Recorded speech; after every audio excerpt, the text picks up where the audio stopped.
Et normalement, la douceur fera son retour en fin de semaine, dimanche, pour le premier tour de l'élection présidentielle. C'est la dernière semaine de campagne qui commence et on a bien senti ce week-end que les 12 candidats tentaient de convaincre les 37% d'indécis. Par exemple, Anne Hidalgo qui appelle les électeurs socialistes à ne pas aller vers Jean-Luc Mélenchon ou vers Emmanuel Macron. Elle le disait hier lors de son meeting au Cirque d'Hiver à Paris en présence de Cyprien Pézeril pour RMC. Anne Hidalgo est la candidate la moins plébiscitée des 18-24 ans selon un récent sondage Elab.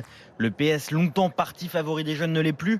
Alors il y a urgence, estime Guillaume, un militant. Je pense qu'il faut s'adresser aux jeunes parce qu'on voit très bien qu'ils votent de moins en moins. La jeunesse, si elle se mobilise, peut faire gagner une élection. Et pour tenter de les mobiliser, c'est d'abord pour notre jeunesse que je me tiens ici. Anne Hidalgo énumère ce qu'elle pourrait leur proposer dans une loi. Elle supprimera les droits d'inscription dans toutes les universités et pour toutes les formations initiales. La gratuité des transports du quotidien pour les moins de 26 ans. Les bourses et les allocations logement seront revalorisées de 10%.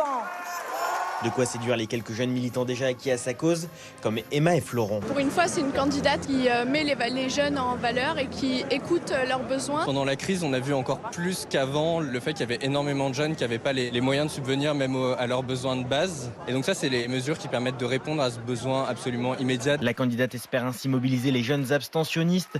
Un de ses stratèges le reconnaît, ce sont eux qui nous boudent le plus.